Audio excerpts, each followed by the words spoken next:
class, ladies and gentlemen. Our next speaker is here in multiple capacity. You know, she's not just here as an education policy strategist and social innovator. As I proceed to introduce her to us, she is an education policy strategist and social innovator, integrating STEM into Africa's education systems to advance sustainable development, supporting SDGs 458 and 9. She serves as special advisor to the Honourable Minister of Education on STEM and corporate sector. And she founded Earlier Development Initiative, formerly Charisma for You, advancing equitable STEM education for girls and underserved communities. She holds a doctorate in curriculum instruction and science of learning from SUNY Buffalo, 2 masters from Syracuse University, and a bachelor's degree in chemistry from Fordham, and is an amazing books. All of this and no applause. I'm surprised, and I'm wondering if you can hear me at all.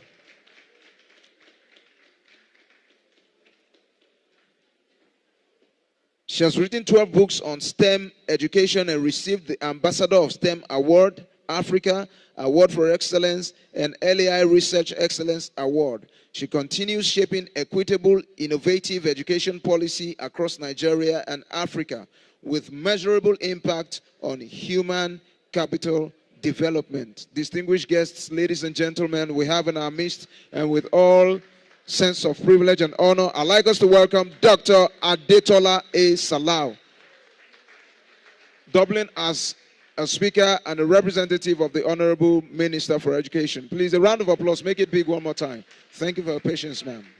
Thank you, ma'am.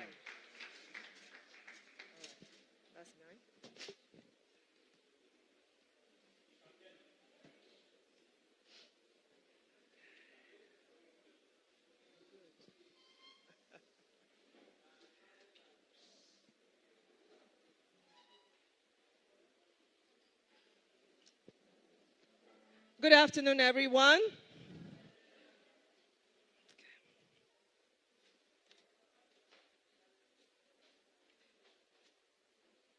When I was listening to, it took me to places, and I started remembering the journey, all the work that we've done.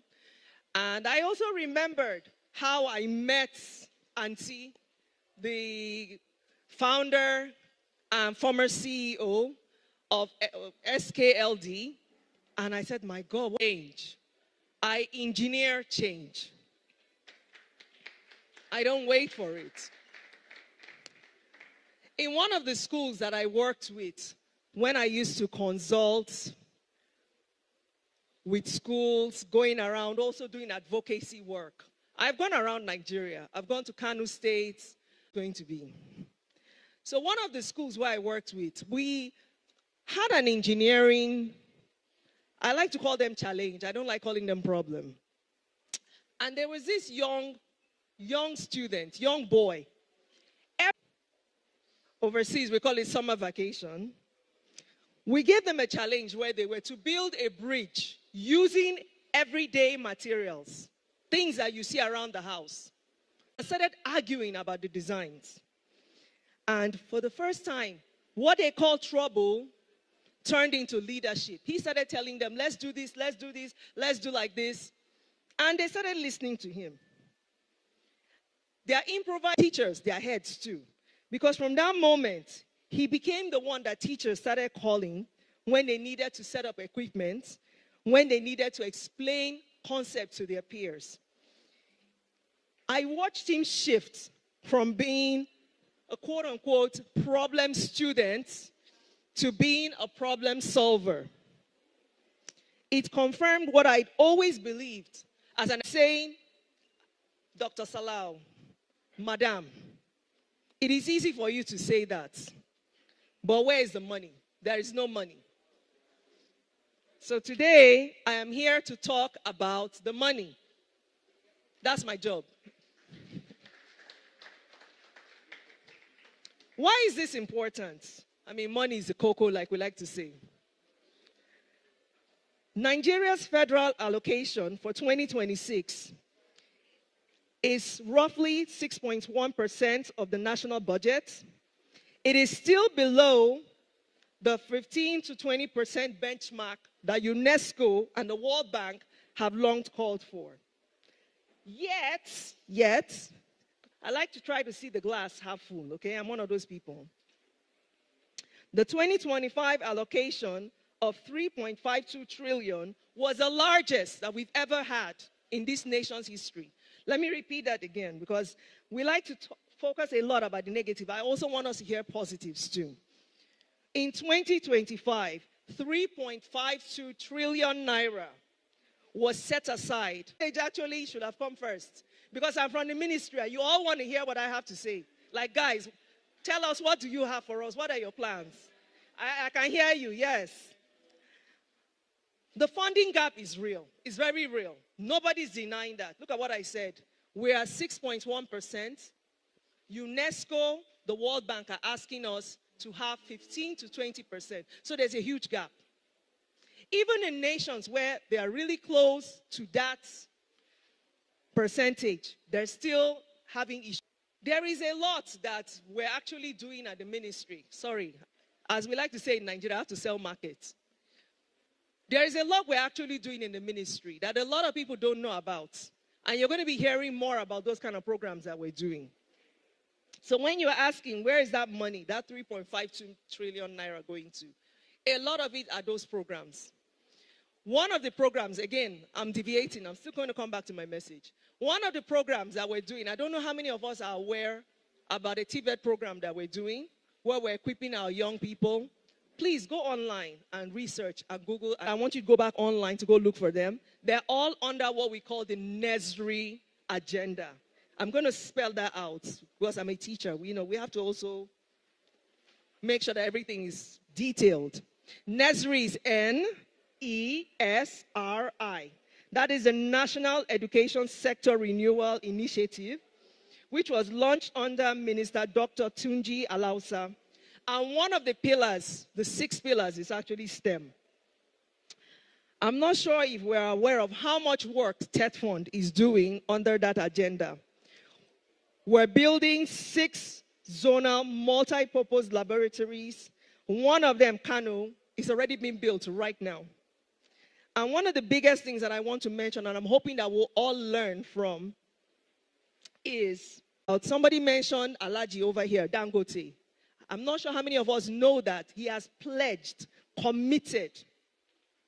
Even in the West, I don't think I've heard anyone who has been as ambitious as what Alaji is doing. He has committed 1 trillion naira over the next 10 years, which is roughly 30% of that budget that I just mentioned. And in that money that he has pledged, he's prioritizing STEM. I was sitting at that meeting, prioritizing STEM, girls' education, and teachers' training. Thank you. I was waiting like, come on. We need to encourage him. We need more billionaires to do that kind of work. Also, our ministry has partnered with Amazon's Web Services to build cloud computing and machine learning capacity. So you see, money is moving. There are frameworks, but position your schools to receive them. And that's what, like I said, I want us to leverage on. Then, let me also speak to you specifically too. One of the things I learned when I was a teacher was you do not always wait for a laboratory. You can use what you have right there immediately. If you have a microscope, why not just set up a space and call it a lab?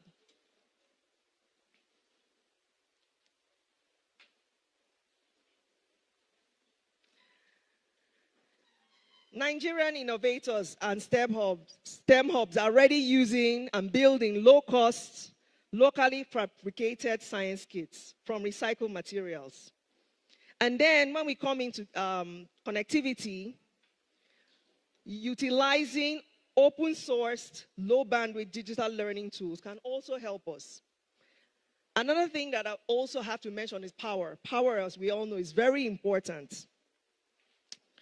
because a lot of our STEM equipment is unusable without power. So even a small single classroom solar kit can make a huge difference. And then pairing and creating partnerships with telecoms or private sector partnerships for shared mobile internet hubs, that will also help your schools. I also want us to look into redirecting the budgets that we have. Look at what you have and see how you can also realign them. The biggest thing that I want us to really think about over and over and over, and I'm going to keep on ringing that bell over and over, is build partnerships. Do not just wait for government alone. I mentioned the STEM program and the teacher training program from Dangote. How can your school connect to that? I also mentioned our partnership at the federal ministry with the Amazon Web Services. How can your school also be a part of that? Another lesson I've also learned from my own work in private practice is also partnering with NGOs and STEM-focused social enterprises for after-school clubs and mentorships. Beyond that, for us to really drive the major critical impact in STEM, is for us to invest in people. And when I say people, these are not just people. I like to call them my most valuable players. For all of us that are football fans, I'm sure you all know what I mean. Our most valuable players, who are our teachers. Investing in teacher capacity beyond equipment, it is a major driver in a lot of the work we're doing in education. You can have a fantastic computer lab, but if you don't have teachers who are trained, forget it. So prioritizing teacher upskilling is very key. And another thing that I've learned too in doing this work is, please, principals, find that one teacher that is very driven about innovation, about skills for your students, and encourage that teacher, support that teacher, so that that teacher can also cascade, or how do we like to call it, step it down to the other teachers. Please do that. And then, people who heard me during the lunch break, tea break, will tell you that I was telling them about how passionate I am about girls in STEM. I am very passionate about girls in STEM because he forgot to mention when he was mentioning my profile that my 2 master's degrees are in engineering. One is in chemical engineering. Guys, you better clap. That thing was hard. Very hard. One of them is in chemical engineering, and the other one is in engineering management. So it's a lot of work. And I'm very driven about us creating more female scientists, more female innovators, more female engineers, more women. And unfortunately, our share of women in STEM graduates has stayed stagnant at 35%. 35%. That is not good. I would like us to get to 50 and eventually get to 70 and 80%. And one of the ways we can do that is by making our girl-child participation in STEM a priority. I need us to have more mentors coming into schools to speak to our girls. I need us to have, when we're having classes, for us to call our girls more and encourage them more. That made a difference for me. A lot of these things I'm saying, I'm not just saying them because it sounds good. I'm actually saying them because I've actually carried out this work. When I was in Lagos State, when I was in Kwara State, and now at Abuja, I'm also trying to make sure that we continue to drive this. So in closing, I want us to go from policy to practice. It is not a distant ambition. It is a choice that we're going to make as we're leaving this room. A choice to see possibilities, not limitation. A choice to build with what we have while we prepare for what we need. Because the future of Nigeria will not be shaped by perfectly funded plans. We can't keep waiting for things to be perfect. but it will be shaped by us taking bold, practical steps. Every time we're choosing to integrate problem solving into lessons, we're making a difference. Every time we empower teachers to try something new, we're making a difference.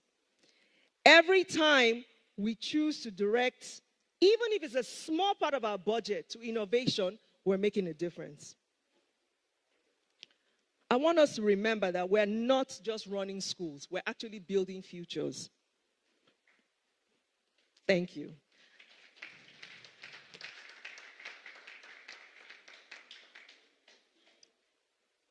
I know, I'm still going to talk about money because everybody, that's what we want to hear. Before I leave, I'm still going to talk about money. And you're not going to like what I have to say, but I'm going to say it. Yes, we need more money, but it's beyond needing more money. We need to start where we are right now. What do we have? We need to work with what we have. We do not need to wait for everything to be in place. Let us start with one class in each of our schools and then scale up from that. And then we keep building and we keep refining. Years from now, when we're talking about the transformation of education in Nigeria, it will not be about what we have hoped to do. It will be about what did we have the courage to create. So I want to leave us all with one question. When our students step into the world, will they remember a system that prepared them or one that delayed their potential? The answer will begin right now. Right now, right now, right now. Let us build deliberately, courageously, and together. Thank you.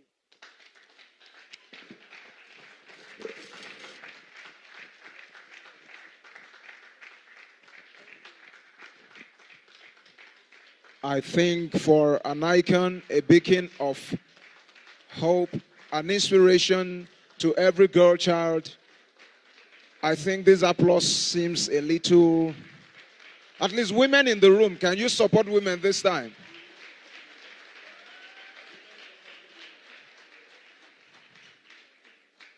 Wow. For the first time, I really wish that